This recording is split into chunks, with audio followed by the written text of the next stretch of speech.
অতীতের মতো নকল নেই, পাল্টেছে রূপ। তাই যেসব শিক্ষা প্রতিষ্ঠানে নকল পাওয়া যাবে সেখানকার প্রধানকেই দায় নিতে হবে। এই হুঁশিয়ারি দিয়েছেন শিক্ষামন্ত্রী ডক্টর আনম এহসানুল হক মিলন। সকালে আজিমপুরে শিক্ষা বোর্ডের সচিবদের সঙ্গে মত বিনিময় করেন তিনি। সেখানেই জানান, মাদ্রাসায় শিক্ষার্থী নির্যাতনের অভিযোগ পাওয়া গেলে কঠোর ব্যবস্থা নেবে সরকার। এ সময় শিক্ষা প্রতিষ্ঠানেই ইনহাউস কোচিং গ্রহণের ব্যাপারে জোর দেন শিক্ষামন্ত্রী।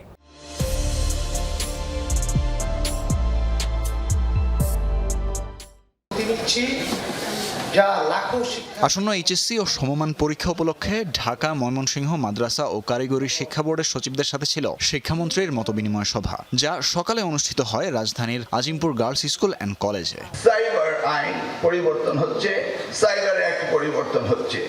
শিক্ষামন্ত্রী বলেন, অতীতের মতো আর নকল নেই, পাল্টেছে রূপ। সেজন্য পুরানো পরীক্ষা আইনেও আনা হয়েছে পরিবর্তন। হুঁশিয়ার করেন, এইচএসসি পরীক্ষায় কোনো শিক্ষার্থীর কাছে নকল পাওয়া গেলে কঠোর পদক্ষেপ নেওয়া হবে। একজন এসএসসি পরীক্ষার্থী, তার বয়স 16 বছর, আমরা সেই নকল পাওয়াটাকে ওই জুবিনিয়াল একজন আন্ডার এজকে আমরা পানিশমেন্ট দিতে পারি না। It's not proper. আমরা তাকে প্রভিশনে পাঠাতে পারি, কিন্তু নকলটা ওই প্রতিষ্ঠানে পাওয়া গেল, প্রতিষ্ঠান প্রধান ইজ রেসপন্সিবল, তাকে আইনের আওতায় আনা হবে। প্রিটেস্ট ও টেস্ট পরীক্ষার পাশাপাশি শিক্ষার্থীদের জন্য বাড়তি ব্যবস্থা রাখার উপরও করেন গুরুত্ব আরোপ।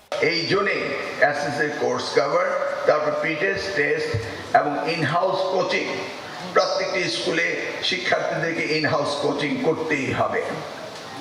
এই ব্যাপারে আমি শিক্ষকদের অনুরোধ করব, আপনার লোকাল গভর্নিং বডির সাথে আলাপ করে শিক্ষকদের কিছুটা রিমিউনারেশন দেবেন, দিয়ে আপনাদের এটা করতে হবে।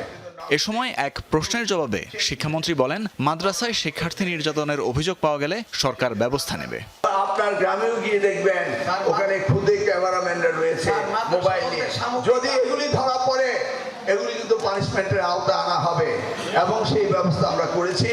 শিক্ষক, ছাত্র হচ্ছে আপনার সন্তান, প্লিজ এভাবে চলতে হবে। শিক্ষা জীবনের সময় কমাতে পরীক্ষাসূচি পরিবর্তনে সরকার কাজ করছে বলেও জানান শিক্ষামন্ত্রী। শিক্ষা মন্ত্রণালয়ের দায়িত্ব রয়েছে এই সময়টাকে সিনক্রোনাইজ করা। তানভীর মৌসুম, যমুনা নিউজ, ঢাকা।